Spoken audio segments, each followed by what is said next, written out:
Hello and welcome to episode 72 of Weird Mind Newsroom, where this week we talk about some of the new releases, a couple of the trailers, and some news stories in probably a shorter week. Let's not waste too much time on that, and let's get into talk about all things media from this week. That's life. That's life. That's what all the people say. We shall start off the new releases with one important factor to implement, and that is to send in the clowns, and they will be doing so in style and with a bit of a song and a dance in the case that they are not doing it alone.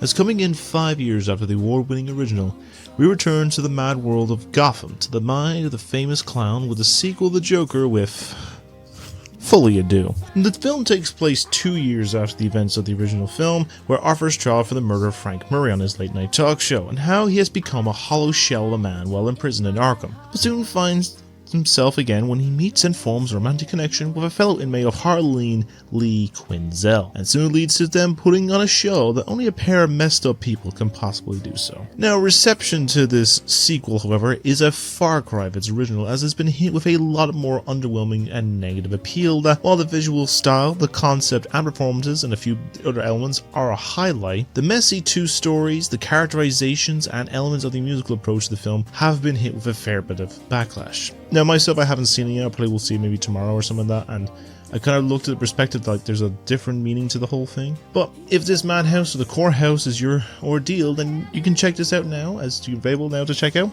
in cinemas. Now onto the games for this week, and the first is a return to a previous generation title that puts you in the role of a god as you decide how the events of one scary night away can have the consequences for a group of friends trapped on a mountain, as you receive the all-new remaster or remake of the PS4 classic of Until Dawn. For those unaware of the narrative, the game will have you take control of 8 different friends who all return to a mountain lodge for a weekend gathering 1 year after the disappearance of 2 of their friends and one of the friends' siblings. But when everything seems normal at first, the night quickly takes a more sinister turn, and it's up to you to decide the fate of those and who will survive the horrors until morning. So in this instance, there wasn't a lot of reception, but I've seen the case it's a bit more of a decently received on PS5 in regards, but there's been a mixed reception on PC. Mainly to some game-breaking bugs, some aspects about, music being taken out, but praise like the visuals and other aesthetics kind of thing. So, I feel the case instance also critique is the price. Like, why are you paying 70 quid for a remaster? The PS4 version looks great and works still well on the PS4 and on PS5 for like half that price, or even less than that actually. But if you want to check it out for yourself, you can play it now on PlayStation 5 or PC, or just play the PS4 version as well, so either one works. And are you ready, kids, for the final release? Oh, as it's taken us to the bottom of the sea, to the world of everyone's favorite absorbent sponge, but this time, his goofy dumb friend is taking the spotlight for the all-new open-world sandbox game of the Patrick Star game. This new one will have you traveling across the vast open-world sandbox of Bikini Bottom as the sea stars, complete challenges, earn rewards and prizes, and interact with your favorite characters as you build up the skills and expertise to compete in the Fry Cook games. The reception to said game has seen a bit of a mixed opinion, that while praise is given for its short and fun aspects as well as a fully realized open world for Bikini Bottom to explore, the game is lacking in appealing content that can be repetitive and lack appeal over time, and for the price point compared to the game's length, which I don't think is that long. Though it seems like it's a surefire fun time for the kids, and in most cases, what people are pointing out reviews for stuff like this. But if you're up for a new colorful little adventure that's not going to be like overly long, a little fun, something short, you can play it now on PlayStation 4 and 5, Xbox One and Series X and S, Nintendo Switch, and PC. And with all that, that's all the new releases that we have for this week. Listen to the rain on the roof go pit pitty pat. So the first of the trailers for this week is delving into the realm of the horror genre just in time for this spooky season. But this one's coming out a little afterwards, as taking us to a tale of a classic story foretelling a creature of the night and the rule of darkness descending on a small town with drastic circumstances, as a famous horror icon is returning with an all-new take, with Robert Eggers bringing us an all-new trailer for Nosferatu. The new film is described by the director as a gothic tale of obsession with a haunted young woman and the terrifying vampire creature entity that becomes infatuated with her and causing untold horrors in its wake. So the likes of this creature horror tale is known as a very long classic, from its original form from like a German film from like the 1920s, and then other adaptations where like most likely known it's collected with like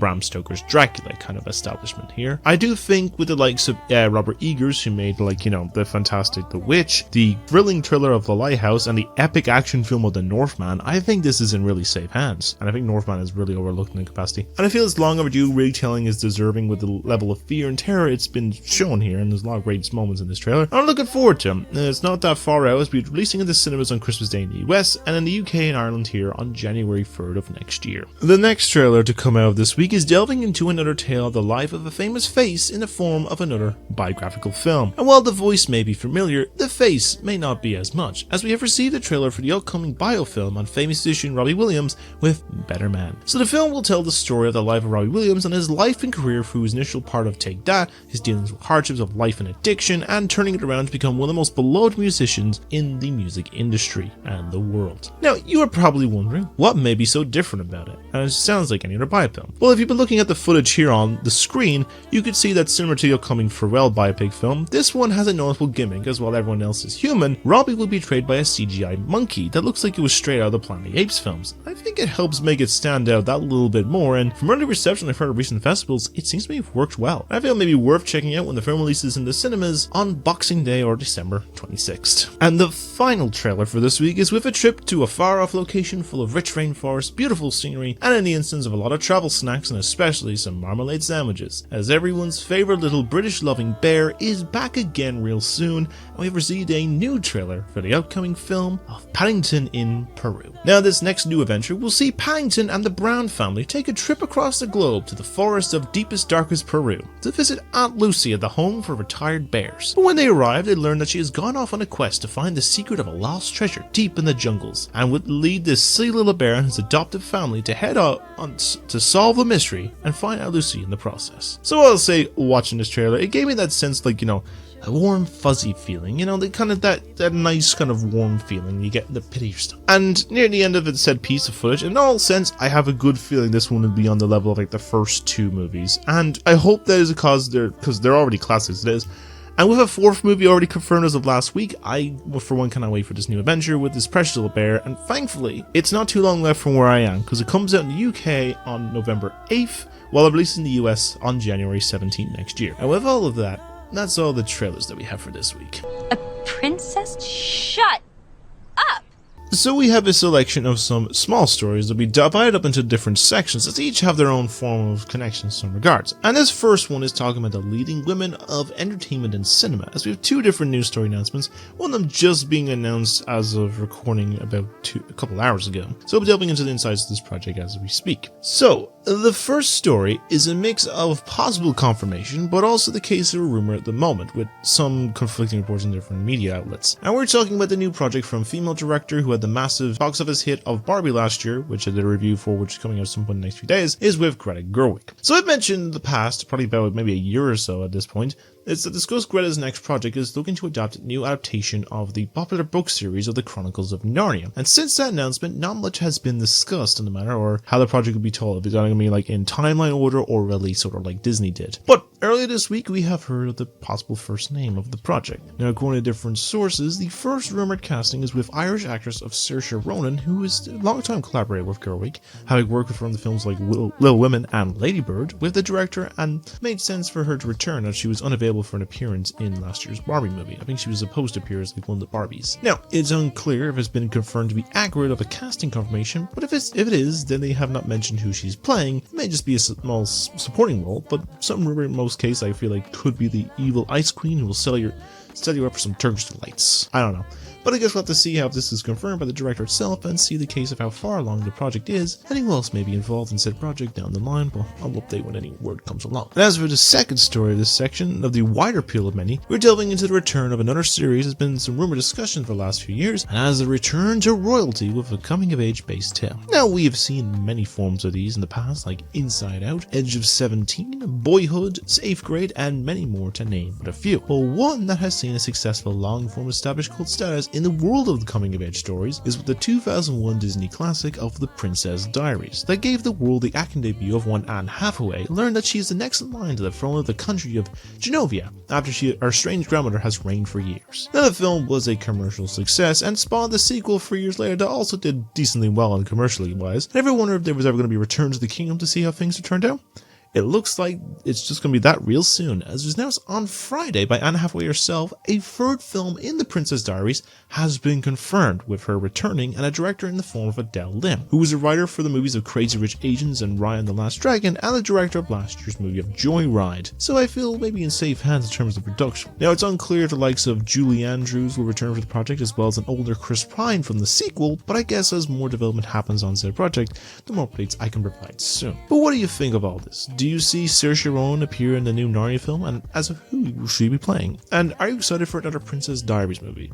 Let me know what your thoughts are down below. Now in the case, Joker isn't the only piece of DC related news this week, as we have discussion of 2 more new projects in the works, with both all set in the DC universe, and will focus on the Caped Crusader in particular, and the Rogues Gallery as well. So let's delve into these projects and this particular story. The first focus is on the side of the Rogues Gallery, as while initially there was 2 rumored films or concepts in the works for different villains, one of them was quickly debunked very quick by DC head James Gunn, which was a rumored film focused on Mr. Freeze that was being developed by Matt Reeves, the director of The Batman and The Penguin. And while it was shot down, Gunn has made mention that he could do something like this in the near future, or else this could have been a leak that possibly just hinting at The Batman Part 2's villain being Mr. Freeze. We'll have to find it soon. As for the other one, this one seems to have gotten some truth, and this is in the form of a new team-up film that will focus on the characters of Bane and Deathstroke. Now, we've seen characters based on these characters, with the likes of Bane appearing in the 1997 Batman and Robin film as a bodyguard for Poison Ivy, and voiced by Tom Hardy in 2012 in The Dark Knight Rises, sounded like this. And the concept of the voice became a staple for the character in projects since. Now, as for Deathstroke, the only form we've seen of him in live action is the teaser bait for the next film of the Justice League, or for, the Batman movie in the DCEU, but that really didn't go anywhere. So the likes of this announcement seems like a very interesting outcome. At the moment, it's unclear when we're going to get this movie, or who will be playing the 2 roles, but one of the fan casts I've seen, at least for Bane, is with Dave Bautista, because he has stated he would want to be part of Gunn's DC universe, and I can see that would fit well for his character. He has the good build and the good characterization for it, so I guess we could see more about this and learn more over time as this project develops. And as for the second project from the DC studios, we're looking more into the Bat family for this project of the next discussion, as we got the announcement of a film entitled Dynamic Duo, where instead of focusing on Batman and the Boy Wonder, which will be Brave and the Bold, we are instead looking at a film focusing on Dick Grayson and Jason Todd, who will go on to become Nightwing and the Red Hood respectively, and this will also be in the form of an animated film as well. Now at the moment there is no projected release date as well, and what kind of art style it will be in particular, but one thing I feel like maybe they could do is, bring on the appreciation that the Beyond film they planned initially that someone had made like a test reel for that looked fucking amazing in the form of like a Spider-Verse kind of thing. And I feel like you could do this for this one, but I guess we'll have to see what comes of it. But I think the focus of some Robins getting some screen time presence is pretty much worth it, because last time we got it was like the 90s, and I think we need more Robin presence in like this whole thing, and I think it may be worth well checking out over time, but for all I'm seeing on this, looking forward to it. But what do you think of these announcements, and who would you cast in the character roles for each said project? Let me know what your choices down below, and let's discuss them there. Okay, so this second last story would have fit with the likes of the final story on the base of the studio that it's been mentioned with, but I felt that since this one is more of an announcement than the other concepts in mind, I felt it was a base of giving this one a focus, because I want to give a little bit of a discussion on this in particular. Now, we live in an era of a lot of live action adaptations and projects. As you can clearly tell, I've been still trying to make a rewatch-a-thon of Disney live-action remakes. There's also a case where like games with live-action adaptations have been done, and even the likes of some other animated projects and cartoons in the past with kid shows like Fairly Odd Parents and Ben 10 have all had a live-action treatment, which kind of somewhat feels unnecessary, or, it feels a bit odd. Well, this next one definitely feels like somewhat necessary and a bit questionable. Now, on Wednesday, it was announced that Paramount Pictures will be making a live-action film adaptation of the classic Nickelodeon series of Rugrats, and will be directed by the original director of the first Pitch Perfect movie. Now, I think, okay, sure, everything is getting a live-action treatment these days, but the aspect as well that is brought up in the announcement is that the young toddlers are going to be CGI. Now, I was already on the fence about the whole idea of a live-action format of the film like this, considering the series has not been really that heavy of a focus for over a decade until the recent 3D animated series that came about 2 or 3 years ago. But the concept of babies being CGI in a live action setting just seems really weird and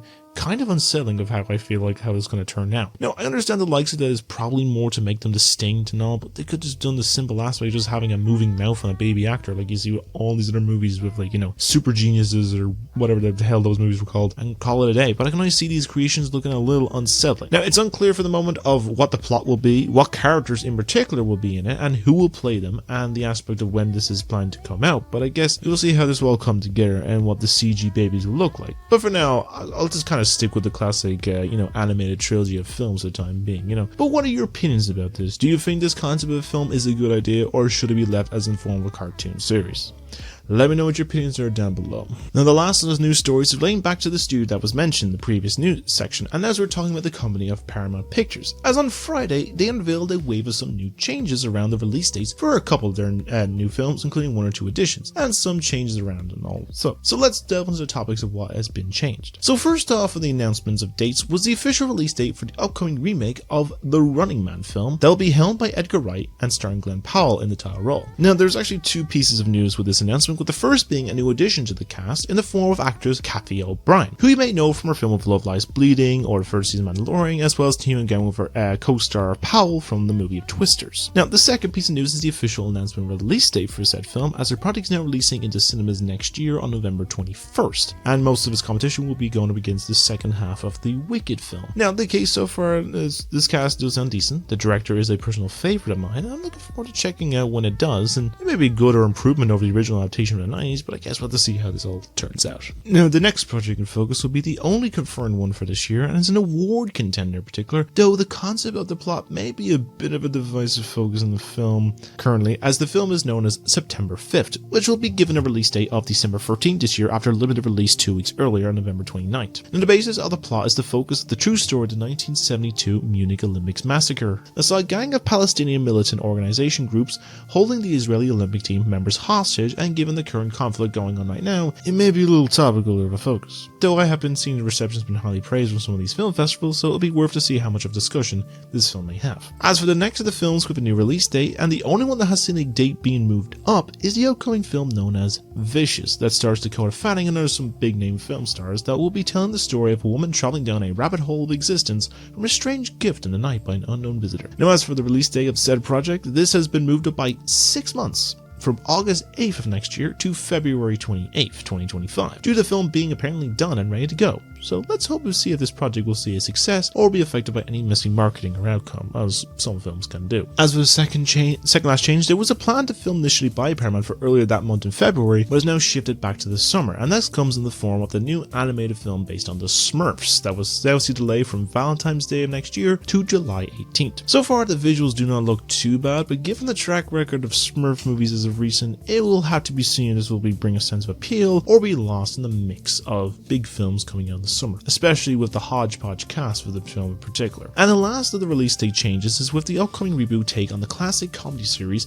of The Naked Gun, and has been delayed as well, but not only by a large amount, but simply by 2 weeks from its initial July 18th release to an August 1st release. That's after being replaced with the Smurfs movie. And now will be releasing up against another animated film on that same day with a sequel to DreamWorks' Bad Guys film. Now, in the case of the said reboot will be questioned if people are up for something like this level of a comedy like the original trilogy was known for, but I guess with the likes of Akiva Schaffer from Lonely Island in the director's chair, it may work out. But I guess we'll see how this comes along in the future. But what are your opinions on these release date changes, and which one of these would you be most excited for? To me, currently, I kind of think Running Man might be good, and I'm optimistic about the Naked Gun film. But let me know your opinions down below. That's all the news that we have for this week. So, before wrapping up this shorter week this week, I thought it was best to add a new special segment, and in the form of helping another fellow Irish content creator out with my small but slowly growing audience in particular. So, we have seen a lot of projects and concepts that I brought up in special segments over the past, like, the case of like podcasts on money, music from upcoming bands, which just had a performance recently, I think, in one of the recent bars nearby, so, shout out to the Woodsman. And even a few special shouts for like graduations, birthdays, and all that sort. And the case for this one is based on a new concept that is a little bit of a mystery, but it seems seems like an interesting concept. So there is a content creator that you can find on YouTube and on Twitch that is known by the name of Irish Panda Queen, who does a lot of gaming videos and streams, some cosplay streams, and the odd music choice contest, and you may know and have seen a bit here and there from the concept of the RTE news anchor voice musician things that she does, and I enjoyed some of her content, but now it looks like they're about to create something new, and that's a little bit cryptic from what I've seen. So on Thursday or Friday, they posted on their story about a new product that they are making that is known as pure crack. Now, it's the Irish slang for what is happening and what's the story, and not the case of the illicit drug for those that may not be well versed in the Irish culture lingo. And from what I have seen from the sharing of stories of their product, it looks like it may be a possible energy drink from what I've gotten from some other people sharing the story, but I'm not 100% sure on that one. If they see this post, then they may clarify more in the future, but I felt it was best to support another fellow creator with their new venture. And I think if you have the time and are interested, you can check it out the page down below in the link in the description, and keep an eye on the product in due time. And once everything new may pop up about the project, I might update this, special segment in another episode. But I hope for the best for future endeavor, and if you want, you can even check out their stuff as well. I'll put the link in the description for their YouTube channel or Twitch. So if you have concepts you want to see in a special segment, let me know down below in the comments, or even check out my social media feed, so you can check it there. It was just a prank, Han. And now with all of that, that ends episode 72 of Weird Mind Newsroom, and I hope you enjoyed this way more shorter episode than the last 2 weeks. Anyways, let's get into some updates of what's coming out this week in particular. Let's start with reviews. So I have the 2 Barbenheimer reviews recorded. I'm going to get them edited over the next few days. I started a little bit earlier, but I'm going to get more this week. I'm going to release them at the same time because basically it's a double feature event and I want to release them back to back. May get the one person who made the really lovely, thumbnail image for, the Last of Us gameplay and stuff to also maybe work on a piece for the Barbie one. I'll figure out one for Oppenheimer, but,